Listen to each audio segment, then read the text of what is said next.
शरणागति का सिद्धांत संयुक्त राष्ट्र संघ के ओर से ऐसा व्यवस्थित हो कि जो जिस तंत्र का व्यक्ति है उसी तंत्र के राष्ट्र में उसको बसा दिया जाए।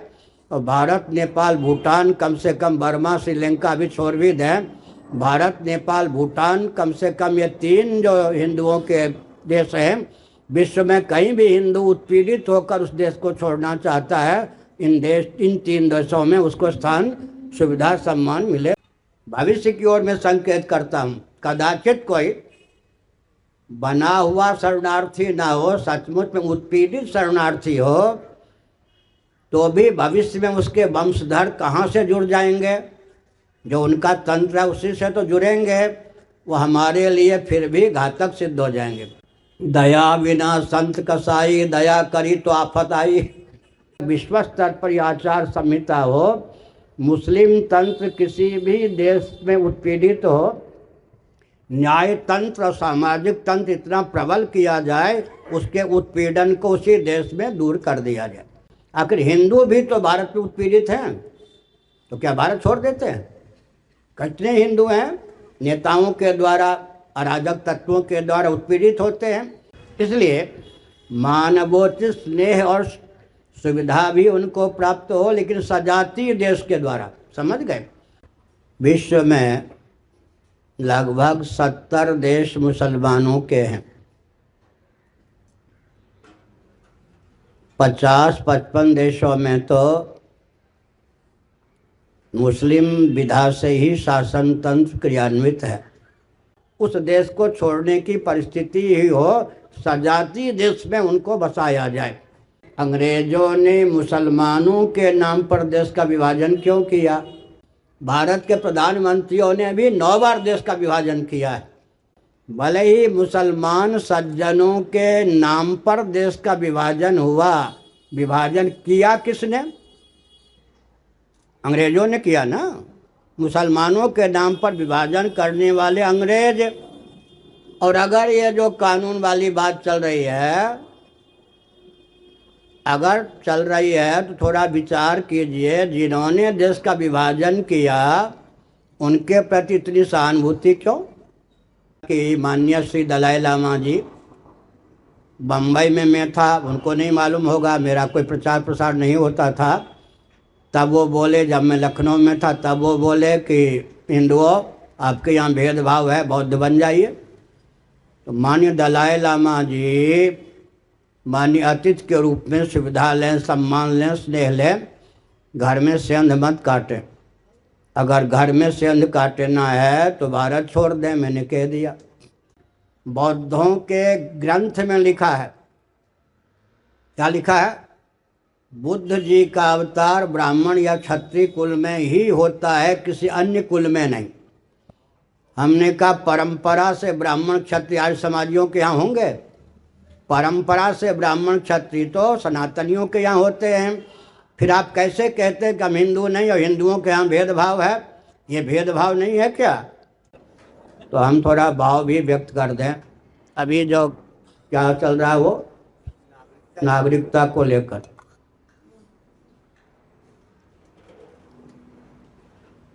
इसके बाद एक प्रश्न और, यह एक विश्व स्तर का गंभीर प्रश्न है। इसको उथले शब्दों में या उथली दृष्टि से नहीं लेना चाहिए। संयुक्त राष्ट्र संघ को इस गंभीर प्रश्न पर ध्यान केंद्रित करना चाहिए। आगे मैं क्या कह रहा हूँ या कहना चाहता हूँ या कहने जा रहा हूँ, विश्व में लगभग 70 देश मुसलमानों के हैं। 50-55 देशों में तो मुस्लिम विधा से ही शासन तंत्र क्रियान्वित है। पूरे विश्व में 204 देश होते हैं। अधिकांश देश क्रिश्चियनों के हैं, बहुत से बौद्धों के भी हैं। अगर मुस्लिम देशों में मुसलमान कोई सज्जन उत्पीड़ित हैं तो वहाँ पर संयुक्त राष्ट्र संघ की ओर से या जनता प्रजा की ओर से शासन तंत्र के द्वारा मान्यता प्राप्त न्यायपीठ होनी चाहिए। वह व्यक्ति सुगमता पूर्वक धन खर्च किए बिना अपने उत्पीड़न को वहाँ अंकित करे, ख्यापित करे, न्यायालय गंभीरता पूर्वक उसके उत्पीड़न को ले, सामाजिक तंत्र को, शासन तंत्र को उसके उत्पीड़न से बचाने का मार्ग प्रशस्त करे। कदाचित कोई मुस्लिम तंत्र का व्यक्ति परिस्थितिवश देश छोड़ने के लिए बाध्य ही हो, किसी अन्य मुस्लिम देश में उसको मानवोचित शील और स्नेह की सीमा में नागरिकता दी जाए।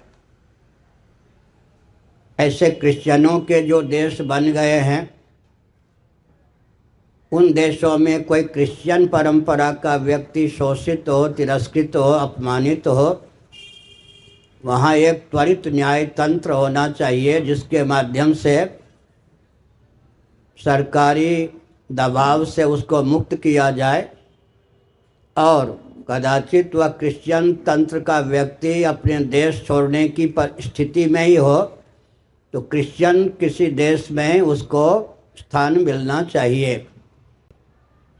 कम से कम भूटान, नेपाल और भारत, इन 3 देशों को हिंदू बहुल और हिंदुओं का राष्ट्र घोषित कर देना चाहिए।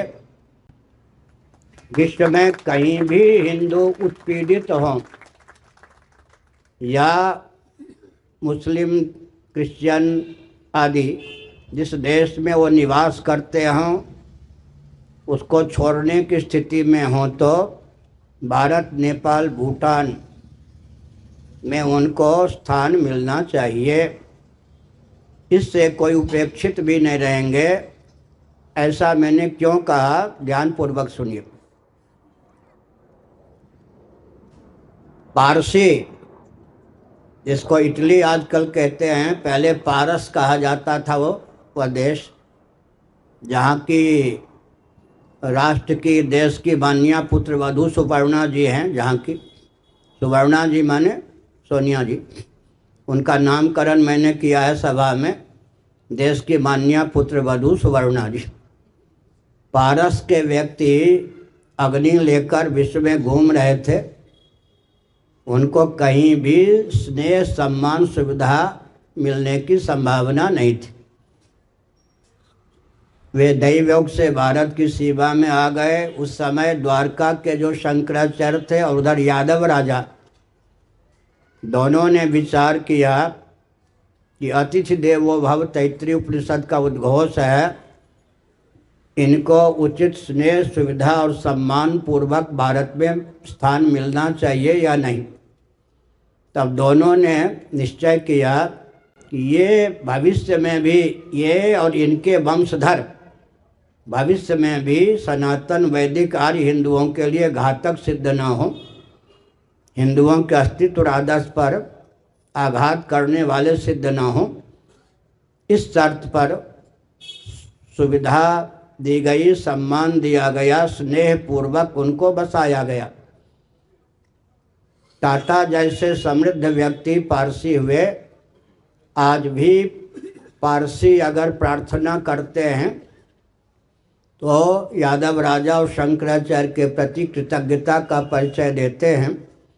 इस राष्ट्र के प्रति कृतज्ञता का उन्होंने परिचय नहीं दिया। अतिथि देवो भव यहाँ हमारे लिए वरदान स्वरूप सिद्ध हुआ। लेकिन ईसा मसीह के अनुयायी पूरे विश्व में भटक रहे थे, कहीं उनको स्थान नहीं मिल रहा था। केरल के कालीकट में, क्या नाम है, वही ना, हाँ, उनको हिंदुओं ने स्नेह पूर्वक, सुविधा पूर्वक, सम्मान पूर्वक बसाया। लेकिन भविष्य में क्रिश्चियन तंत्र ने हिंदुओं के प्रति क्या व्यवहार किया, इनको अल्पसंख्यक बनाने का प्रयास किया। वो घातक सिद्ध हो गए। आगे लीजिए, उन दिनों का मुस्लिम तंत्र।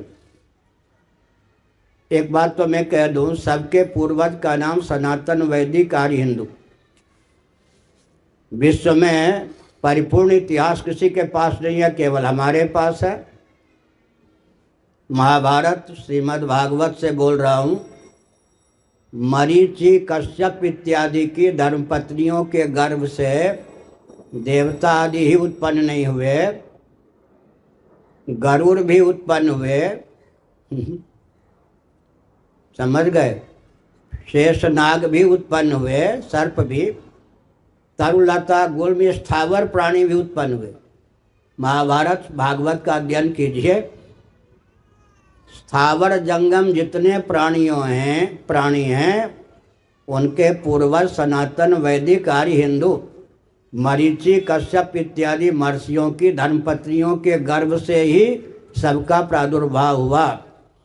लेकिन इस भारतवर्ष में आज भी जब माननीय उच्चतम न्यायालय के न्यायाधीश मुख्य ने पूछ दिया राम जी ऐतिहासिक हैं तो उनका वंश चला या नहीं, हजारों मुसलमान खड़े हो गए। मुगलों के शासनकाल में हमारे पूर्वजों को कुछ और बना दिया गया, हम तो लवकुश की परंपरा के हैं, भगवान राम भद्र के वंशधर हैं। तो हमने संकेत किया मुगल तंत्र, मुस्लिम तंत्र जब आक्रामक बन के आए तो अपनी सीमा में छिटफुट उनसे संघर्ष किया गया, लोहा लिया गया। जब वो शरणागत तो आए तो इसी दिल्ली में उनको स्थान दिया गया, स्नेह सुविधा सम्मान पूर्वक बसाया गया। अब तक जो उनका व्यवहार है मानवोचित और स्नेह की सीमा में, कलाम जी जैसे महान भावों को छोड़कर वो व्यवहार नहीं प्रकट हो रहा है। इसलिए भविष्य में कोई घातक प्रभाव भारत पर न पड़े। अभी आपको सुनकर आश्चर्य होगा, आसाम में जो पहले तो कुछ छिटफुट बगावत, बाद में कीर्तन ढोलक के माध्यम से असहमति निर्णय के प्रति प्रकट की गई, उसमें मुख्य हेतु क्या था? इन सब को समेट लिया जाएगा, आसाम में बसाया जाएगा, हमारी भाषा और संस्कृति विकृत हो जाएगी इनके संग से। एक दार्शनिक तथ्य की ओर आपका ध्यान वैज्ञानिक तथ्य की ओर नहीं है, मैं बताता हूँ ध्यानपूर्वक से। ईस्ट इंडिया कंपनी का प्रभाव भारत में था और प्रसिद्धि यह है कि 200 वर्षों तक अंग्रेजों ने शासन किया, जबकि इतिहास यह नहीं मानता।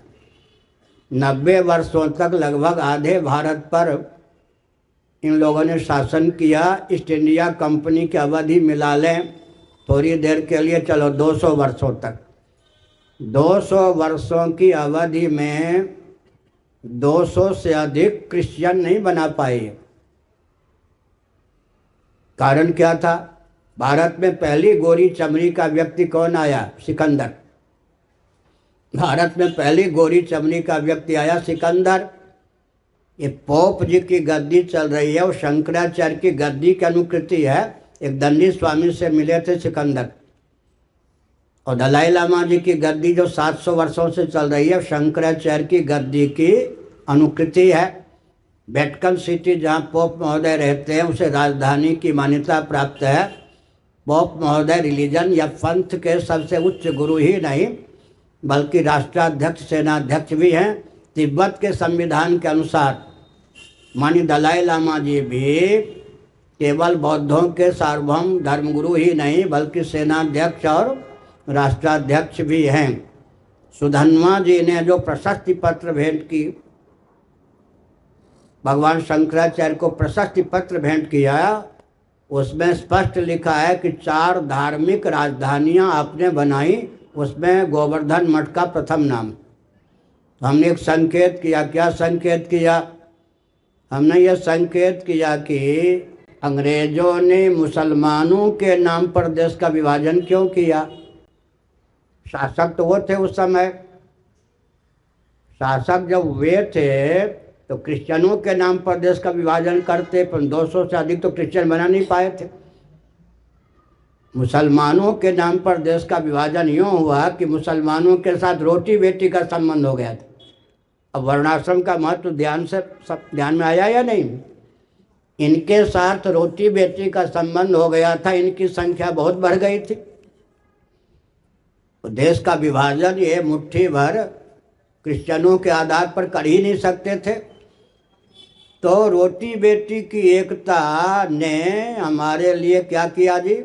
हमारे देश का विभाजन कर दिया। आपको मालूम है अंग्रेजों ने सबसे पहले क्या किया? 18वीं शताब्दी के बाद अफगानिस्तान को हमसे पृथक किया, फिर वर्मा को, श्रीलंका को पृथक किया, फिर 2 खंडों में भारत को विभक्त किया।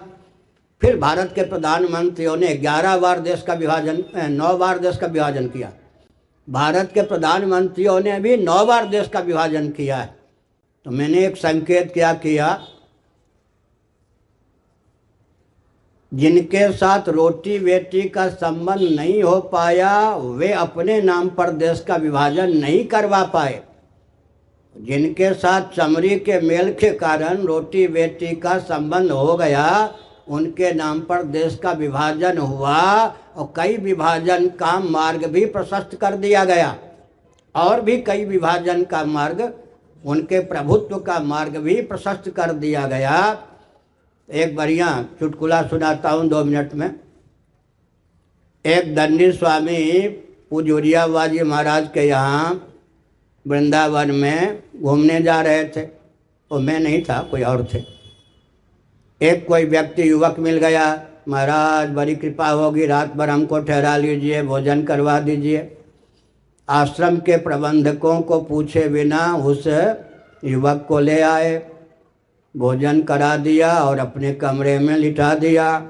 वो सब सामग्री लेकर सुबह जब सोए थे भग गया। तो रोने लगे तो आश्रम वालों ने और ताना कसा, आपको कम से कम प्रबंधकों को पूछना चाहिए था ना। तो उधर तो सामान चला गया, उधर आश्रम के व्यवस्थापकों ने खिंचाई कर दी। तो मेरे पास आए, दया बिना संत कसाई, दया करी तो आफत आई। समझ गए ना? दया बिना संत कसाई और दया करी तो आफत आई। भविष्य की ओर मैं संकेत करता हूँ। कदाचित कोई बना हुआ शरणार्थी ना हो, सचमुच में उत्पीड़ित शरणार्थी हो, तो भी भविष्य में उसके वंशधर कहाँ से जुड़ जाएंगे? जो उनका तंत्र है उसी से तो जुड़ेंगे। वो हमारे लिए फिर भी घातक सिद्ध हो जाएंगे। इसलिए मानवोचित स्नेह और सुविधा भी उनको प्राप्त हो, लेकिन सजातीय देश के द्वारा। समझ गए? और प्रयास यह किया जाए कि कम से कम जितना विभाजन अंग्रेजों ने भारत का किया और देश के मन चले सत्ता लोलुप अदूरदर्शी प्रधानमंत्रियों ने किया, उतना तो बृहद भारत होना ही चाहिए। अफगानिस्तान भारत में मिलना ही चाहिए, बर्मा भी, श्रीलंका भी, बांग्लादेश भी, समझ गए, पाकिस्तान भी, और नेपाल भूटान हमारे मित्र राष्ट्र हों। बृहद भारत एक प्रकार से होगा। नहीं तो जब तक चीन के पास खिसकी धरती बने, 9 बार जो प्रधानमंत्रियों ने विभाजन किया है, 370 धारा को निरस्त करके एक अच्छा कदम उठाया गया था।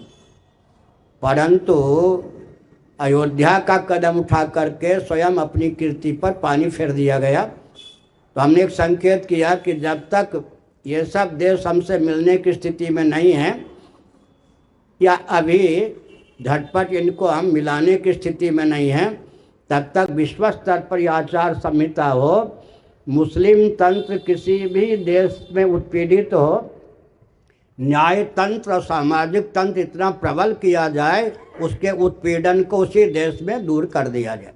आखिर हिंदू भी तो भारत में उत्पीड़ित हैं, तो क्या भारत छोड़ देते हैं?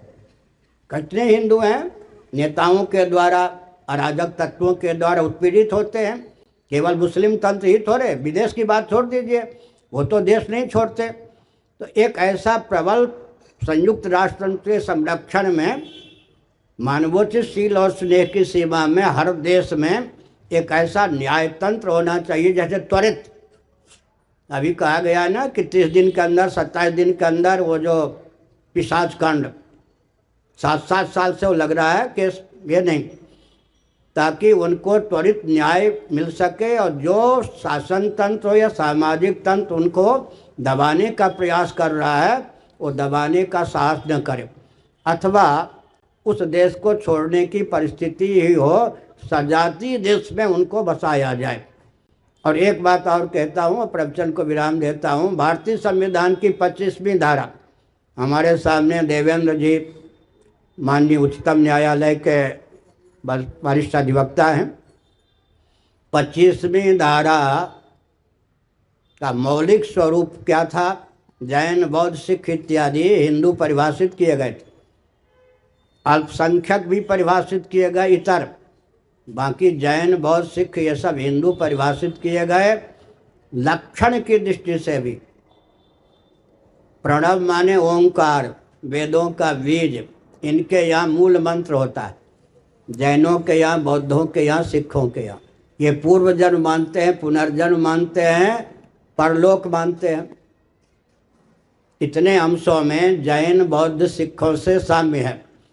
और सिखों का क्या कहना, इनके गुरुओं ने तो यहाँ तक कह दिया जगह धर्म हिंदू, खालसा पंथ है, हिंदू धर्म है, पगडंडी का नाम पंथ, पगडंडी का आलम्बन लेकर हम प्रशस्त राजमार्ग तक पहुँच सकते हैं, वो धर्म, प्रशस्त राजमार्ग का आलम्बन लेकर हम राजभवन तक पहुँच सकते हैं, राजभवन का आलम्बन लेकर हम राजा के कक्ष तक पहुंच सकते हैं, राजा के कक्ष तक पहुंचकर हम राजा से मिल सकते हैं।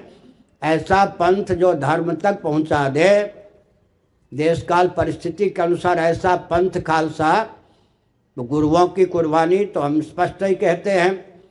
और गुरु ग्रंथ साहब तो राम आदि के नाम से भरपूर हैं, इसलिए वो तो अपने आप को कुछ और कहें तो गुरुओं की दृष्टि में भी वो कोप के पात्र बनेंगे। हमने संकेत किया तो जैन, बौद्ध, सिखों में, अच्छा एक बहुत ऊंची बात है, वट के बीज को कोई माने और वट को न माने तो उपहास का पात्र होगा या नहीं? कठोपनिषद के अनुसार सर्वे वेदा यत् पदमा मनन्ति, वेदों का बीज ओम या प्रणव है। प्रणव को जब आप मानते हैं तो वैदिक तो हो ही गए, एक देशी वैदिक सही, कौन? आप परलोक को मानते हैं, पूर्व जन्म को मानते हैं, पुनर्जन्म मानतों को मानते हैं, और वेदों का बीज ओंकार को मानते हैं, आप कैसे वेद के बाहर हो गए? वर्णाश्रम में भी, वर्णाश्रम को लेकर भी मैं 2 शब्द कह दूं। एक बार मैं धर्मशाला चला गया। कहाँ धर्मशाला? हिमाचल। कोई कार्यक्रम नहीं था और शंकराचार्य भी नया नया बना था, कोई यजमान की तो बात ही नहीं थी। मैं तो उस ढंग का व्यक्ति था, मनुष्य को यहाँ देखा तो वहाँ भगा।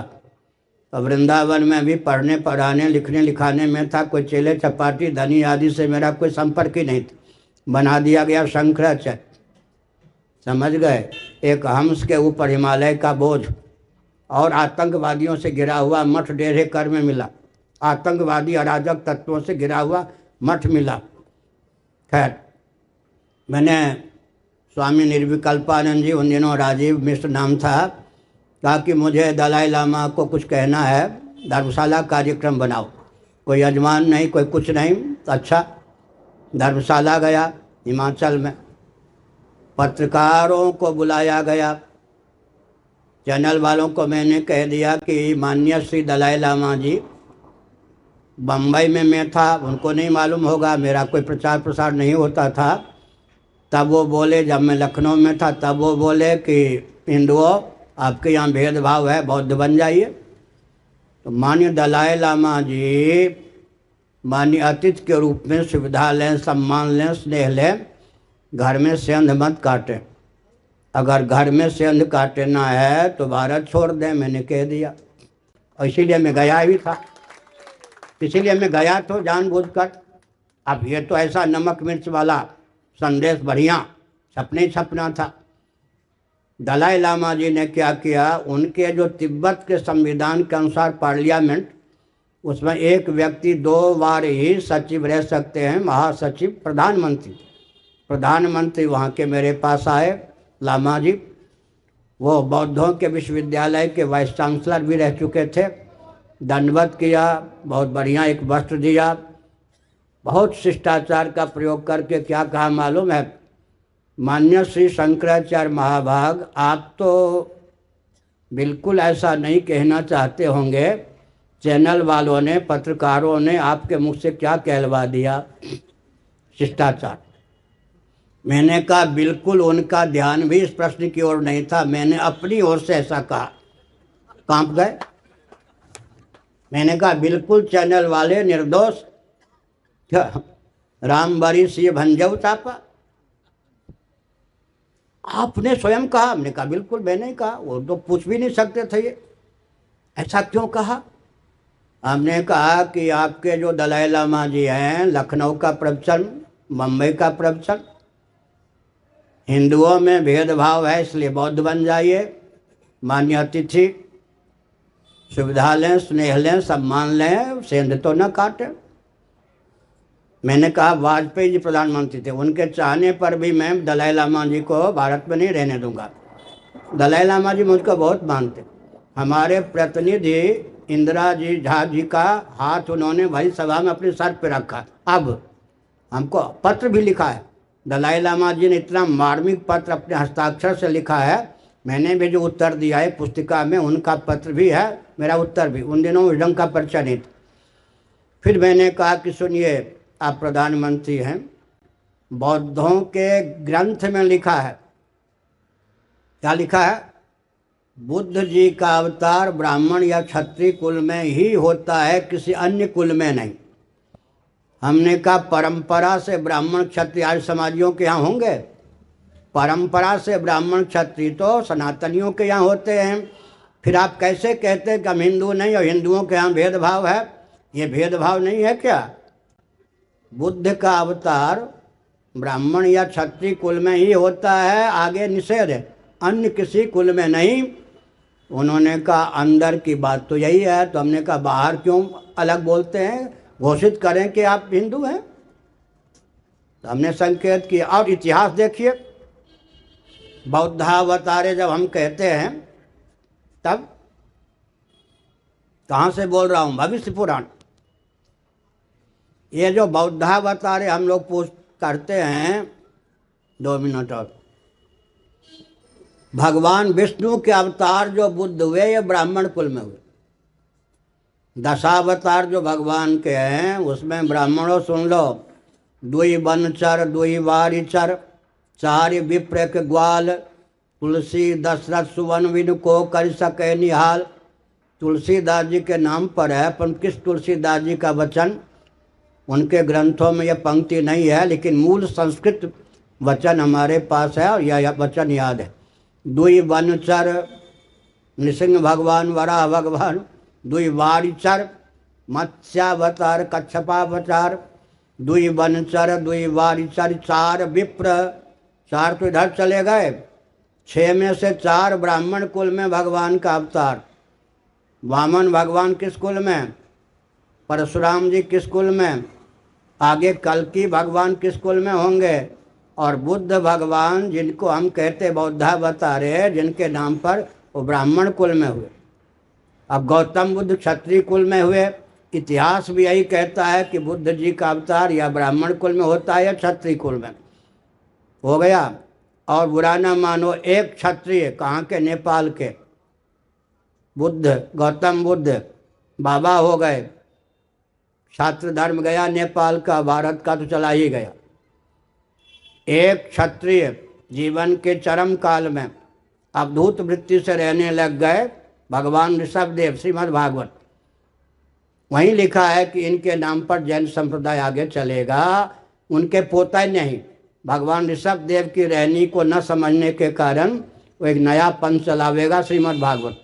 तो ऋषभदेव जी भी क्षत्रिय कुल में थे, और महावीर जी ब्राह्मण कहाँ थे, क्षत्रिय कुल में, बिहार में। ठीक है, एक बार मैं कार में बैठा था, एक पुलिस, उन दिनों तो एक कार मिलना भी बहुत कठिन, वहीं एक पुलिस वाला भी था बैठा हुआ। उसने कहा बिहार, बिहार बड़ा खराब है। हमने कहा हाँ, मुस्कुरा के बताओ। बिहार जैन को उसने जन्म दिया, बौद्ध को उसने जन्म दिया, सिखों को उसने जन्म दिया, देश को बांट दिया। गुरु गोविंद सिंह जी का जन्म कहाँ हुआ? और महावीर जी का। और कहाँ तप किया इन्होंने, बुद्ध जी ने? हमने मुस्कुरा दिया। तो हमने क्या संकेत किया? ध्यान गया? एक गौतम बुद्ध क्षत्रिय होके हो गए बाबा, एक क्षत्रिय कुल में उत्पन्न महावीर जी हो गए बाबा। ध्यान गया? क्षत्रियों ने जब बाबा होना शुरू कर दिया तो छात्र धर्म हमारा शिथिल पड़ गया। तो दोनों क्षत्रिय कुल के थे या नहीं? और ऋषभदेव क्षत्रिय कुल के थे या नहीं? तो कैसे जैन कह सकते हैं? उनका जो विवाह होता है जो भी वैदिक विधा से ही होता है या नहीं? इसलिए हमने संकेत किया एक लाभ होगा अगर भारतीय संविधान की 25वीं धारा यथावत क्रियान्वित हो जाए तो पूरे विश्व में जितने सिख जैन बौद्ध हैं वे सब भी हिंदू हो जाने के कारण नंबर नहीं, जनसंख्या की दृष्टि से दूसरे नंबर 2 क्यों कहें, दूसरे स्थान पर हिंदू आ जाएंगे या नहीं? एक लाभ ये होगा। समझ गए ना? तो हमने संकेत किया कि जैन बौद्ध सिख। अब एक संकेत करूंगा, भले ही मुसलमान सज्जनों के नाम पर देश का विभाजन हुआ, विभाजन किया किसने? अंग्रेजों ने किया ना। मुसलमानों के नाम पर विभाजन करने वाले अंग्रेज। और अगर ये जो कानून वाली बात चल रही है, अगर चल रही है तो थोड़ा विचार कीजिए, जिन्होंने देश का विभाजन किया उनके प्रति इतनी सहानुभूति क्यों? ध्यान गया? उनके प्रति इतनी सहानुभूति क्यों? इसलिए हमने संकेत किया। अभी आपको नेपाल का नहीं मालूम होगा, सुविधा के नाम पर नेपाल में सीधे हिंदुओं को क्रिश्चियन बनाया जाता। देखो, 9 साल की बालिका को इंजेक्शन देकर 15 साल का बना दिया जाता और तस्करी हो रही है। नेपाल की स्थिति इतनी दर्दनाक है। और फिर क्या, जो गरीबी से तंग होकर के भी हिंदू बने रहते हैं उनको द्राविड़ प्राणायाम बौद्ध बना करके फिर क्रिश्चियन बनाया जाता। आप लोगों को नहीं मालूम होगा। नेपाल की सारी समस्या मेरे पास आती है। उनको सीधे क्रिश्चियन न बना करके बौद्ध बना करके फिर प्रकारांतर से उनको क्रिश्चियन बना दिया जाता है। तो हमने एक संकेत किया, जिन जिन तंत्रों ने शरणागत होने के बाद भी उनके वंशधरों ने भारत के लिए घातक होने का प्रकल्प तैयार किया, तो सावधानी बरतनी चाहिए। बहुत बढ़िया रामचरितमानस में शरणागत के हो निजहन हित अनुमान ते नर पातक, ये सब नहीं विलोकधान। शरणागति का भी महत्व है, लेकिन वही दया करी तो दया बिना संत कसाई, दया करी तो आफत आई। कहीं भविष्य में उनके द्वारा या उनके वंशधरों के द्वारा हिंदू ही क्या अपनी संस्कृति भाषा इन सब को समाप्त न कर बैठें। इसलिए शरणागति का सिद्धांत संयुक्त राष्ट्र संघ के ओर से ऐसा व्यवस्थित हो कि जो जिस तंत्र का व्यक्ति है उसी तंत्र के राष्ट्र में उसको बसा दिया जाए। और भारत, नेपाल, भूटान, कम से कम बर्मा, श्रीलंका भी छोड़ भी दें, भारत, नेपाल, भूटान, कम से कम ये 3 जो हिंदुओं के देश हैं, विश्व में कहीं भी हिंदू उत्पीड़ित होकर उस देश को छोड़ना चाहता है, इन 3 देशों में उसको स्थान, सुविधा, सम्मान मिले। नारायण।